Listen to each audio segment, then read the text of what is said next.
세계적인 영성학자인 에카르트 톨레라는 사람이 있습니다. 기독교 영성학자는 아닙니다. 약간 불교 쪽 영성학자인데요. 이 톨레가 지금 이 순간을 살아라라는 책을 썼는데 그 책에 이런 이야기가 나옵니다. 30년간 길에서 구걸해온 거지가 있었다. 여느 날과 마찬가지로 한 푼 줍시오라고 중얼거리면서 행인들에게 머리를 조아리고 있었다. 그가 내민 챙이 넓은 모자 속에는 가끔 동전과 푼돈이 떨어지고 있었다. 그때 한 예언자가 이 거지 앞을 지나가다 걸음을 멈추었다. 난 가진 게 없어 적선도 할 수 없구려. 그런데 당신이 걸터앉은 그건 뭡니까? 이렇게 물었습니다. 거지가 이거 말이요? 그냥 낡은 상자일 뿐이죠. 난 늘 이 상자 위에 앉아 있었어. 언제부터인지 모르지만 어쨌든 난 이 상자 위에 쭉 앉아 있었소만. 예언자가 그 상자를 가리키며 말했습니다. 한 번이라도 그 안을 들여다본 적이 있어? 그건 봐서 뭐라게요? 안에는 아무것도 없어요. 안을 한번 들여다보시구려. 이렇게 예언자가 말을 남기고 떠났습니다. 거지는 마지못해 상자 뚜껑을 들어 올렸습니다. 그런데 웬일입니까? 상자 안에는 놀랍게도 황금이 가득 차 있었습니다. 실화는 아닌 것 같고요. 그냥 톨레가 뭔가를 설명하기 위해서 이 이야기를 한 것 같아요. 근데 이 이야기를 읽으면서 저는 이런 원문이 생겼습니다. 이 예언자가 상자 안에 황금이 들어있다라는 것을 알고 상자 뚜껑을 열어보라고 했을까? 제 개인적인 생각으로는 그 상자 안에 무엇이 들었는지 몰랐을 것이라고 저는 생각합니다.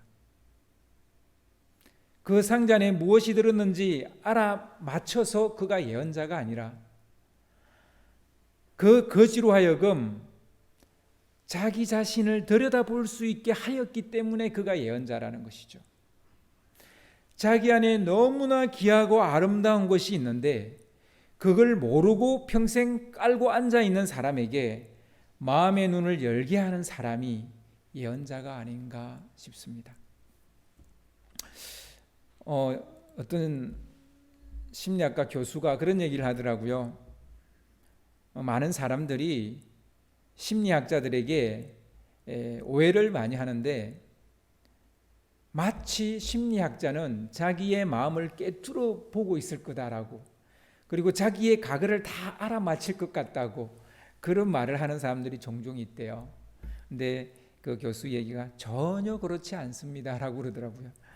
심리학자나 상담사는 내담자가 스스로 마음의 문을 여는 것을 도와주는 사람이지 그 사람을 아는 사람이, 그 사람의 내면 세계를, 그 사람의 과거를, 그 사람의 마음을 아는 게 아니다라는, 전혀 모른다는 거예요. 그냥 스스로 마음의 문을 열도록 도와주는 사람이다, 이렇게 이야기를 하더라고요. 어쩌면 예언자는 그런 사람이 아닌가, 이런 생각을 해보게 됩니다. 오늘 여러분과 같이 나누려는 수가성 여인은 이 거지와 참 많이 닮아 있어요.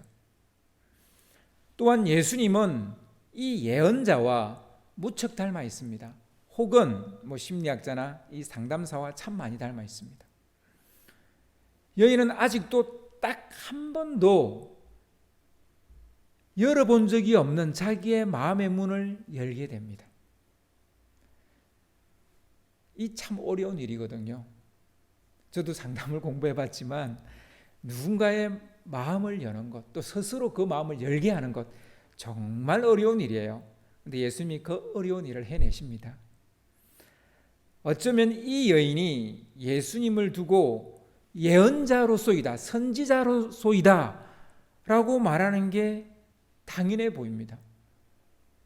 한 번도 열어보지 않은 자기의 마음의 상자를 그분이 여니까 자기도 놀란 거예요.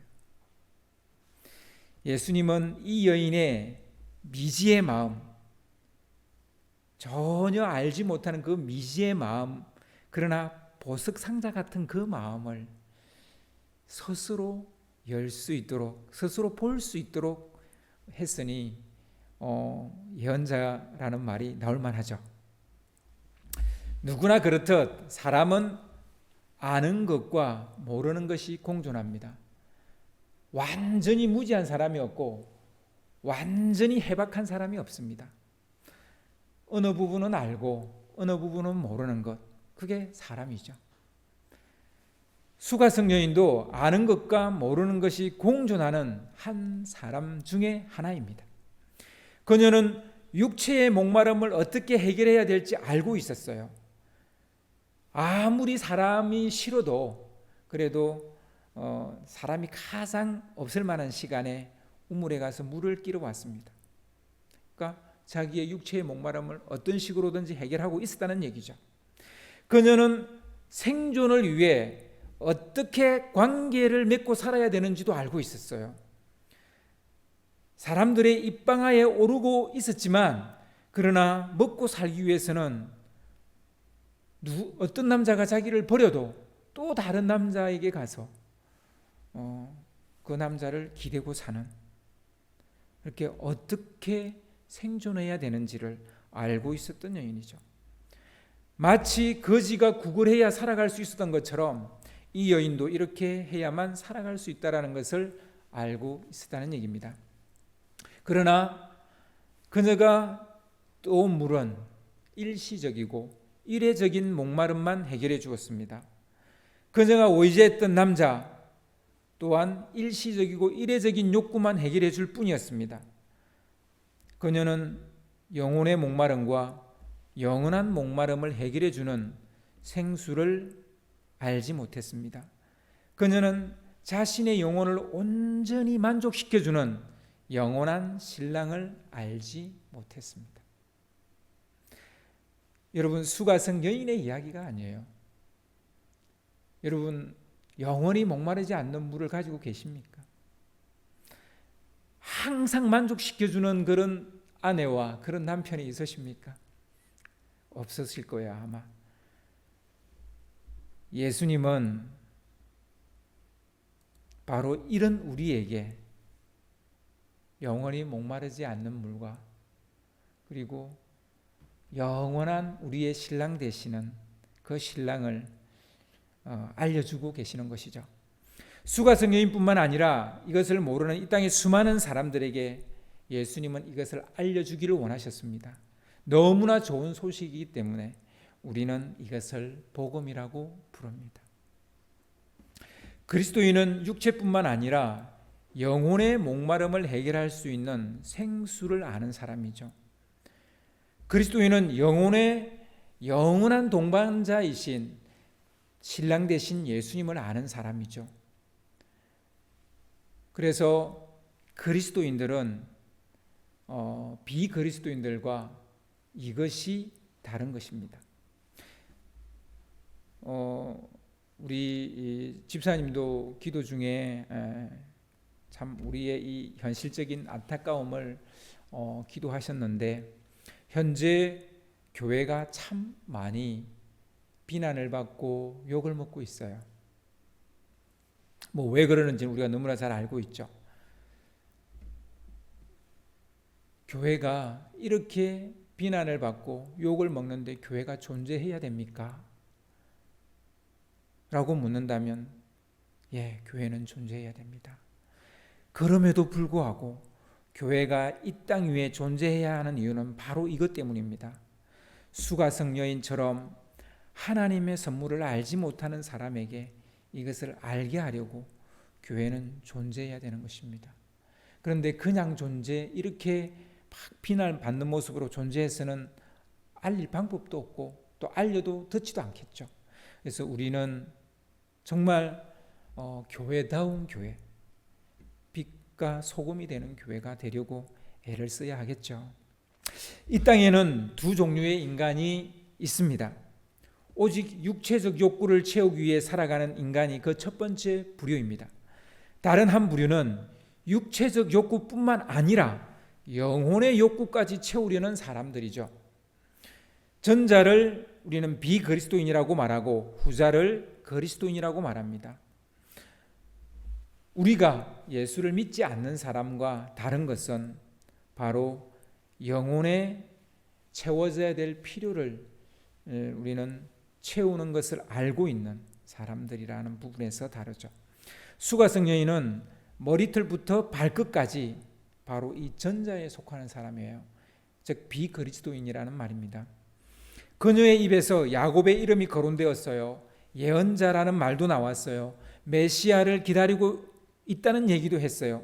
그렇지만 그녀는 그리스도를 알지 못했습니다. 그래서 비그리스도인이죠. 예수님은 그녀에게 육체의 목마름 외에 영혼의 목마름이 있다라는 것을 이야기해 주었습니다. 그녀는 지금까지 이 육체의 목마름을 위해서만 살아왔어요. 근데 영원히 목마르지 않는 영생하도록 솟아나는 샘물이 있다라는 것을 예수님으로부터 들었습니다. 예수님은 그녀에게 이례적이고 일시적인 해결책 외에 완전하고 영원한 해결책에 대해서 이야기해 주셨습니다. 야곱의 우물과 남편 아닌 남편만 구하던 여인이 이제 영생하도록 솟아나는 샘물을 알게 되었고 영원히 우리를 사랑하시는 신랑 되신 분을 알게 되어지고 있습니다. 사실 여인의 마음 한켠에는 영적인 목마름이 없었던 건 아닙니다. 그냥 마음 한 구석에 그것을 처박아 두고 있었던 것뿐이죠. 뚜껑을 열지 않았던 것뿐입니다. 그 안에는 정말 황금이 있었는데, 영원히 목마르지 않는 샘물이 있었는데, 하나님의 선물이 있었는데, 영원한 동반자 되시는 신랑 되신 예수님이 있었는데 그것을 한 번도 열어보지 않은 것이죠. 사람은 누구나 마음 한 구석에 영적인 것으로만 채울 수 있는 영혼의 방이 있는 것이죠. 수가성 여인은 예수와 몇 번의 대화로 자신의 인생사와 영혼까지 탈탈 틀리게 됩니다. 여인이 볼 때 예수는 그래서 선지자처럼 보인 것이죠. 하나님의 선지자가 아니고서야 어떻게 자기의 사생활과 내밀한 것까지 알고 있단 말인가, 이런 생각을 한 것이죠. 요즘 같으면 신상트리라고 할 수도 있겠고 해킹 당했다 할 수도 있겠죠. 분명한 것은 그녀가 예수를 다시 보았다는 사실이에요. 한 번도 본 적이 없는 사람이 자기가 무엇을 고민하고 있는지, 자기 마음 저 구석 한 구석에 뭔가에 대한 갈망이 있는데, 목마름이 있는데 그것에 대해서 이야기하고 있는 분, 그분을 보면서 보통 사람은 아니구나라는 생각을 하게 된 것입니다. 예수님은 여인에게 영원히 목마르지 않는 생수를 줄 수 있다고 말했죠. 그러니까 이 수가성 여인이 그 물을 나에게도 달라 이렇게 했습니다. 그러자 예수님은 무슨 영문인지 모르겠지만 바로 주지 않고 대뜸 남편을 데려오라 이렇게 했습니다. 이 여인의 가장 아픈 곳이죠. 예수님은 이 여인의 아픈 곳을 찌르긴 했지만 그것을 그렇게 완전히 이야기하지는 않았습니다. 스스로 그것을 말할 수 있도록 그냥 남편을 데려오라 했어요. 처음부터 너의 남편이 5이 있었는데 이제 6번째 남편하고 살고 있지라고 말하지 않았어요. 그러니까 예수님은 지금 스스로 마음의 문을 열 수 있도록 도와주고 있는 것이죠. 많은 분들이 선지자들은 사람의 마음을 알 것이다라고 말하지만 그렇지 않습니다. 하나님이 알려주시는 것만 압니다. 그리고 그럼 예수님은 어떻게 아세요? 라고 말하면 예수님은 하나님이시잖아요. 그러니까 하나님의 아들인 예수님 외에는 사람이 사람의 마음을 알지 못합니다. 단지 특별한 경우에 선지자에게 알려주십니다. 딱 알려주는 그것만 압니다. 그래서 여러분, 목사가 여러분의 마음을 알 거라고 생각하시면 착각입니다. 모릅니다. 아무튼 지금 예수님은 이 여인이 스스로 마음의 문을 열 수 있도록 도와주고 있습니다. 어떻게 보면 좀 잔인해 보이죠. 꼭 이렇게까지 해야 됩니까? 라고 말하지만 그녀에게 복음을 전하려고 하면서 어째서 그녀의 가장 아픈 부분을 이렇게 콕 찌르는 건가? 뭐 이렇게 말하는 분도 있을지 모르겠습니다. 뭐 의도가 무엇이든 좀 그렇다 이렇게 말하실지 모르겠습니다. 하지만 자신의 아픔과 직면하지 않고는 치유는 일어나지 않습니다. 자신이 죄인이라는 사실을 인지하지 않고는 구원을 얻을 수 없습니다. 영생하도록 솟아나는 샘물만 안다고 해서 되는 게 아니에요. 하나님의 선물이 무엇이라는 것을 안다고만 해서 되는 게 아니에요. 철저하게 자신이 죄인이라는 사실을 깨달아야 우리가 그 선물을 진정으로 받아들일 수 있기 때문입니다. 여인은 하나님의 선물이 무엇인지 이야기를 들어서 알았어요. 하나님의 선물은 영생하도록 솟아나는 샘물이다라는 것, 즉 영생이다라는 걸 알았어요. 그러나 그 선물을 주는 자가 누군지에 대해서는 아직도 모르는 거예요. 예수님이 처음에 뭐라 그랬어요? 하나님의 선물과 이 선물을 주려고 하는 나를 너가 알았더라면 그것을 구하였으리라, 이렇게 이야기했죠. 그러니까 아직 한 가지를 몰라요. 즉 그 하나님의 선물을 주려고 하는 자가 누군지를 모르고 있어요. 그래서 예수님은 그것을 주지 않고 남편 이야기를 하고 있는 겁니다. 영원한 신랑이 되시는 예수님을 알게 하려면 이 땅에서의 남편 이야기를 하지 않을 수 없습니다. 남자에게는 그 아내의 이야기를 하는지도 모르겠죠. 아무튼 이 땅에서의 남편, 육신의 신랑의 한계를 깨달아야 되는 겁니다. 사람이 줄 수 있는, 사람이 나의 목마름을 채워줄 수 있는데 한계가 있다는 것을 알게 하시는 거죠. 물을 마셔도 다시 목마른 것처럼 아무리 남편을 바꿔도 욕구는 채워지지 않는다는 것을 알게 하려는 것입니다. 아무튼 수가성 여인은 자신의 가장 숨기고 싶었던 그것을 드러냈습니다. 예수님은 그 부분을 오픈할 수 있도록 도와주셨습니다. 그러나 그녀는 자신의 죄를 인정하고 회개를 해야 되는데 회개를 하지 않습니다. 도리어 다른 주제를 끄집어내면서 다른 질문을 함으로써 초점을 다른 데로 옮겨버립니다. 물론 그녀가 오랫동안 품고 있었던 영적인 물음이었을 것입니다. 그러나 지금 이 타이밍에 그래, 내 남편이 진짜 내 남편이 아니지, 그리고 앞에 그 남편들도 너 남편이 아니지 라고 말했을 때 주님 나는 죄인입니다 라고 엎드렸어야 되는데 이 여인은 그러지 않았다는 거예요. 그러지 않고 포커스를 자기에게서 딴 데로 옮겨버렸습니다. 이런 사람은 많습니다. 정말 자기가 죄인이라는 것을 고백할 그 어떤 시점에 왔는데 아직도 그것을 열지 못해서 다른 데로 이야기의 주제를 옮겨버리는, 전도하다 보면 이런 경우가 종종 있습니다. 아무튼 그녀는 그렇다고 해서 뭐 나쁜 이상한 물음을 한 건 아니고요.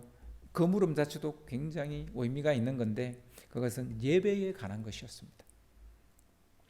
사마리아 사람들은 조상 대대로 이 산에서 예배를 드렸다 이런 얘기를 합니다. 여기서 말하는 이 산, 이 여인이 말하는 이 산은 거리심산입니다.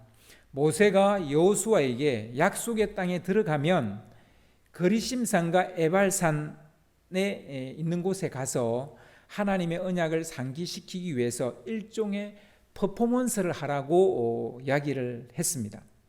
물론 여호수아는 그렇게 했습니다. 이스라엘 백성들 중에 반은 거리심산에 가서 서게 하고 나머지 백성들은 반대편에 있는 에발산에 가서 서게 했습니다. 그래서 율법에는 축복의 말씀과 저주의 말씀이 있는데 동시에 이것을 상기시켜주기 위해서 이런 퍼포먼스를 하게 했던 것이죠. 이 두 산 중에 거리심산은 축복을 상징하는 것이었기 때문에 이 사마리아 사람들은 이 산에서 예배를 드려야 한다는 나름의 전통을 만들었던 것입니다. 한편 유대인들은 다윗과 솔로몬이 세운 예루살렘 성전이 진정한 예배의 처소라고 생각을 했습니다. 수가성 여인은 선지자를 만난 김에 이 두 곳 중에서 어디가 하나님이 원하시는 예배 처소인지를 물었습니다. 단순히 지적인 호기심 때문에 질문했을 수도 있고요. 아니면 예배에 대한 진정한 갈망이 있어서 물었을 수도 있고요. 아니면 지금 뭔가 모르게 예수님께 자기의 모습이 들켰기 때문에, 드러났기 때문에 이 자기로부터 도망치기 위해서, 자기의 이야기로부터 도망치기 위해서 이 질문을 했는지도 모르겠어요. 저는 이 세 번째일 가능성이 높다 이렇게 보는데요. 아무튼 예수님의 대답은 무엇이었습니까? 전혀 예상치 못한 대답을 하셨어요. 21절을 보시면 여자여 나의 말을 믿으라. 너희가 이 산 위에서도 아니고 예루살렘에서도 아닌 데서 너희가 아버지께 예배를 드릴 때가 올 것이다. 이렇게 말씀합니다. 그럼 이 두 곳 다 아니라면 어디란 말인가? 사실 어느 곳도 아닙니다. 그 말은 어느 곳이든 예배 처소가 될 수 있다는 말이기도 합니다. 어느 곳도 아니라는 것은 모든 곳이 예배의 처소가 될 수 있다는 얘기죠. 예수님은 이제부터 장소가 별로 중요하지 않다는 것을 말씀하고 있습니다. 진짜 중요한 것은 때라는 거예요. 아워, 시간, 때라는 거예요. 지금까지와는 완전히 다른 예배를 드릴 때가 올 것이라는 것이죠. 지금까지 예배는 장소와 재물이 중요했어요. 재물, 나의 죄를 대신 지게 할 재물이 중요했고, 그리고 어디서 드리느냐가 굉장히 중요했어요. 성전에서 드려야 된다. 그게 이때까지 구약시대의 예배에서는 굉장히 중요했습니다. 그러나 이제는 영과 진리로 드리는 예배가 중요하다라고 말씀하십니다. 여기서 말하는 영은 하나님의 영을 말하는 것이고요. 예수님은 하나님의 영을 받아 그 영으로 충만했습니다. 그리고 나중에 제자들에게 그 영을 보내신 분이기도 합니다. 이 영은 삼위일체 중에 한 위격이신 성령 하나님이시고요. 이 영은 예수를 그리스도라고 고백하는 자에게 임하는 영이기도 합니다. 따라서 영으로 예배를 드린다는 것은 예수를 구주로 믿는 사람들이 드리는 예배다라는 말입니다. 그래서 여기서 이 영으로 할 때 이 영은 예수를 구주로 믿는 사람, 그리스도로 믿는 사람이라는 의미입니다. 그럼 진리로 드린다는 말은 무엇입니까? 진리는 바로 예수님이 진리죠. 예수님 자신이 진리입니다. 요한복음 14장 6절에 보면 내가 곧 길이요 진리요 생명이니 나로 말미암지 않고는 아버지께 올 자가 없느니라 이렇게 말씀하셨죠. 예수님은 하나님과 우리 사이에 막힌 담을 허시고 중보자가 되셨습니다. 따라서 예수님을 말미암지 않고는 아버지께 나갈 수 없습니다. 영과 진리로 예배를 드린다는 것은 결국 예수 그리스도를 통해서 예배를 드리는 것을 말하는 겁니다. 예수가 그리스도를 믿는 그 믿음으로 드리는 예배가 영과 진리로 드리는 예배입니다. 우리는 신령과 진정을 마치 마음의 태도라고 생각하는데 그건 나쁜 해석이라기보다는 좀 잘못된 해석입니다. 그 말도 그렇게 나쁘지는 않아요. 그러나 정확한 해석은 바로 이 마음의 태도가 아니라 마음의 태도를 이야기하는 게 아니에요. 신령과 진정은 마음의 태도, 우리의 마음의 태도가 어때야 되는가 이런 게 아니라 예수 그리스도를 의지해서 예배를 드리는 그 예배를 말하는 것입니다. 그래서 하나님과 우리 사이의 중보자 되신 예수를 그리스도로 믿는 자만이 예배자가 될 수 있는 것입니다. 이런 믿음을 가진 자가 드리는 예배가 곧 시작될 것이다 라고 예수님이 말씀하고 있는 것이죠. 지금은 코로나 사태로 우리가 각 가정에서 비대면 동영상 예배를 드립니다. 우리 믿는 사람들 가운데 동영상으로 집에서 드리는 예배가 예배냐? 뭐 이것에 대해서 질문을 하는 것 같아요. 많이들 묻는 것 같아요. 당연히 예배죠. 하지만 분명히 해야 될 것은 가정에서 드리든 예배당에서 드리든 어제 우리 송영학 집사님이 올려놓은 북한의 지하교회에서 예배드리든 중국에서 예배드리든 어디서 예배드리든 중요한 것은 예수를 그리스도로 온전히 믿는다면 그들의 예배 초소가 어디든 혹은 몇 명이 드리든 그것은 예배인 것이죠. 수가성 여인은 그리심산 예배만 진짜인 줄 알았어요.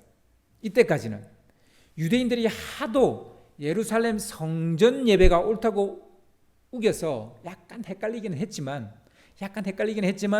그녀는 언제나 그리심산에서 예배드리는 그 예배가 진짜 예배다 이렇게 생각했어요. 하여간 이 여인이 알고 있는 예배는 그리심산 예배와 예루살렘 성전 예배 이 두 개였습니다. 그것밖에 몰랐어요. 그러나 이 여인은 이제 영과 진리로 드리는 예배를 알게 되었습니다. 예배에 대해서 알지 못하던 자였으나 이제 진정한 예배가 무엇인지를 알게 된 자입니다.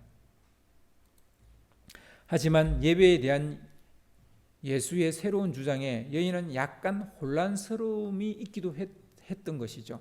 사실 혼란스러웠던 것도 사실입니다. 그래서 그녀는 자기가 기다리는 메시아가 오면 이 모든 것을 다 알게 해주실 것이라고 말합니다. 무슨 말입니까? 당신이 하는 말을 내가 완전히 믿을 수는 없다 이런 얘기죠. 뭔가 맞는 것 같기는 한데 뭔가 새로운 얘기인 것 같기는 한데 근데 메시아가 오시면 그분이 진짜 이야기해 줄 거다 이렇게 이야기를 합니다. 그러자 예수님이 내가 바로 그 메시아다 이렇게 말씀하십니다. 사마리아 여인은 한동안 말을 잇지 못했을 것입니다. 입을 벌린 채 가만히 쳐다봤을 것 같아요. 호흡이 멈춘 것 같았을 것입니다. 자기가 바로 메시아라는 이 말을 하는 이 예수가 그러고 보니까 정말 모든 것을 알게 해주었다는 것이 떠오르기 시작하는 거예요.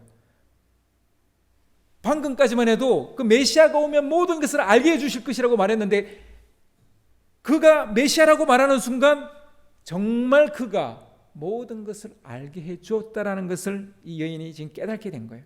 하나님의 선물이 무엇인지도 알게 되었고 그 선물을 주는 이가 바로 메시아인 것도 알게 되었고 그리고 그 메시아가 바로 자기 앞에 서 있는 이 예수라는 것도 알게 되었고 뿐만 아니라 전혀 새로운 예배가 시작될 것이라는 것도 알려주셨습니다. 이 모든 것을 알게 했으니 그의 말이 옳은 거죠. 그가 메시아라고 말하는 말이 또 옳은 것이죠.